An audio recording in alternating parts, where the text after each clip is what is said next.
Hi, I'm Matt Johnson. I'm Charlie Johnson. We're with Johnson's Landscaping Service, and today we're here to talk about 8 common drainage problems.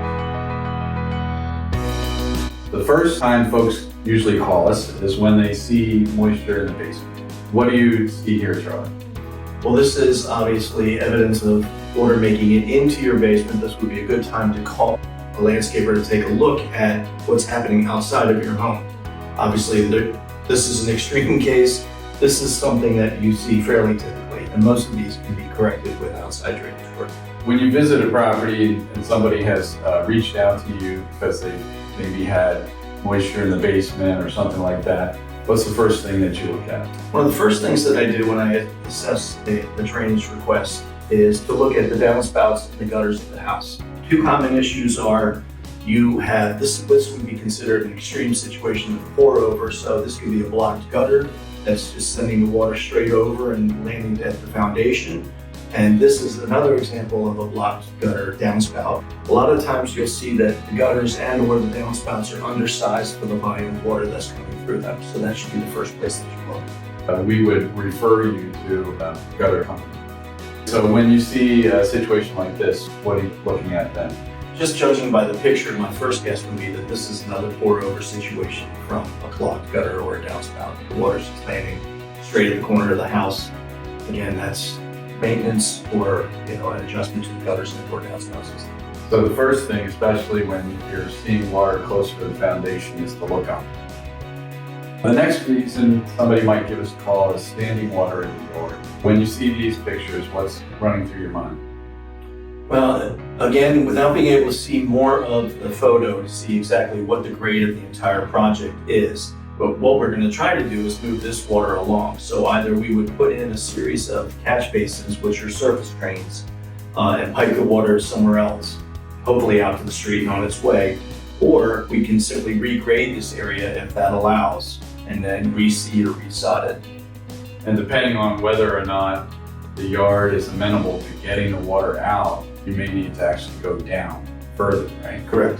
So what would be an example of going down?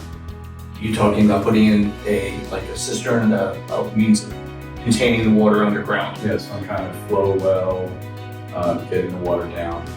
In a lot of situations, homeowners don't have a means of moving the water physically off of their property. And in that situation, what we would do is we put in what's called a dry well. There's a number of different means of installing one, but basically what it's doing is capturing the water underground and letting it perk down naturally. And that's particularly the case in urban areas where you might have alleys and things like that. Correct. You can't send the water out to. The other option is above ground, moving it through like a river rock, dry creek bed, something like that. Yep. Okay, oftentimes folks will see evidence of, and we've got some pictures to show you here that might, so when you see this, Charlie, what are you thinking? One of the first things that I noticed is this line right here. I don't know how well that's showing up for the camera, but that line is created by pouring over from the roof. Lines up right on that. So one means of doing this, and I don't see a downspout in here, so one means of trying to control that would be to go ahead and put in some filter cloth, which is a weed barrier, some decorative rock. We normally use a Delaware River rock. And then when that's done and you're controlling this runoff, you can go ahead and then resod or reseed this or create a new landscaping bed out of it.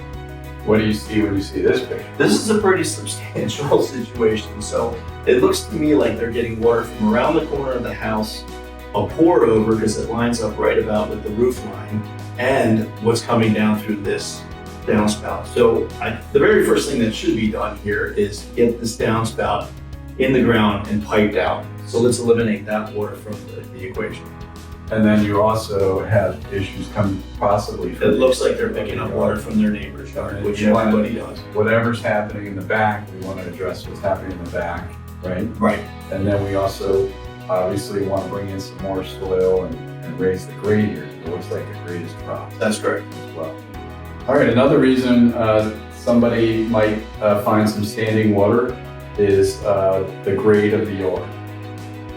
What do you see is going on here? This I'm not so sure is an issue with grading. As I look at this picture, I think probably the simplest solution here would be This downspout here leading to this pipe, I think, is probably feeding a lot of the puddling in this area. So the simplest solution for this, and this, again, you have to see the entire grade of the project to know for sure, but all things being equal, if the property is sloping this way, you could go ahead, get that buried, connect it to a series of drains through the deeper water areas, and I would recommend picking up this downspout in the foreground and having it release out towards the street. And what do you see in this picture? This is basically the same situation. You can see that the grade over here on this side, on the right side of the picture, has started to go up a little bit, and it's down at the building. So the simplest thing here would be, again, a drainage line through this with catch basins, which are surface drains, and then connect to that downspout in the back and try to eliminate the roof water and the surface water at the same time. Barring that, if you can't do that, one thing that you could do is, and again, I can't see what the grade is going around the corner of the building, but just for this example, let's say that you raise the grade over here with soil and create a swale, and that way we can direct the water naturally to flow out around the corner of the building that way. One of the other issues we see is damaged or improperly installed pipes.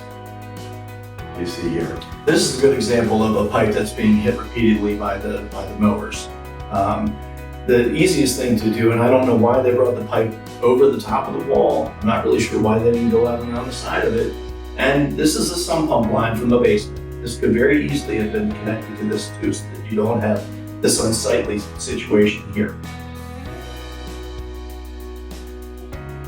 Again, this is the same thing. I would recommend, just so you're not, this is a tripping hazard, and it's obviously near their garden, so there's a lot of pedestrian traffic in this area as they're out there taking care of it. I would, advocate for getting this buried and get it someplace else as opposed to being able to be tripped on while you're walking around your garden.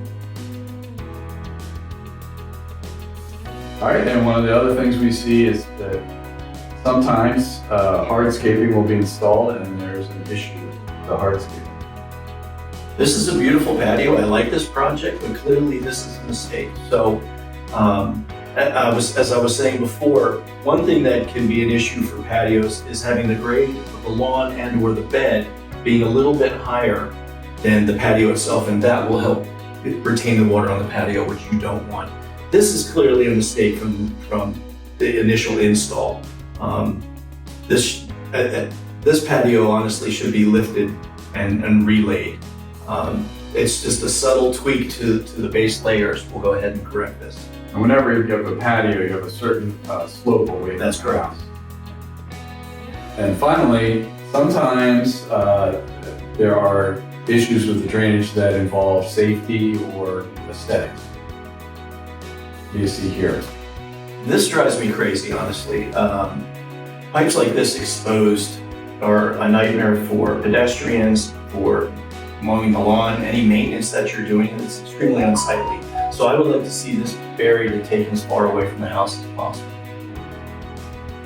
What's going on in these? Same situation here. This is unsightly. That's obviously going to be near their door, right? So I'd like to get that buried. I advocate more often than not for putting what's called a clean out on the downspouts so that you can maintain them. And a clean out is basically just a T or a Y connection that you're able to go ahead and put a hose or a snake, if need be, into the drainage system to clean it out if there's a maintenance issue in the future.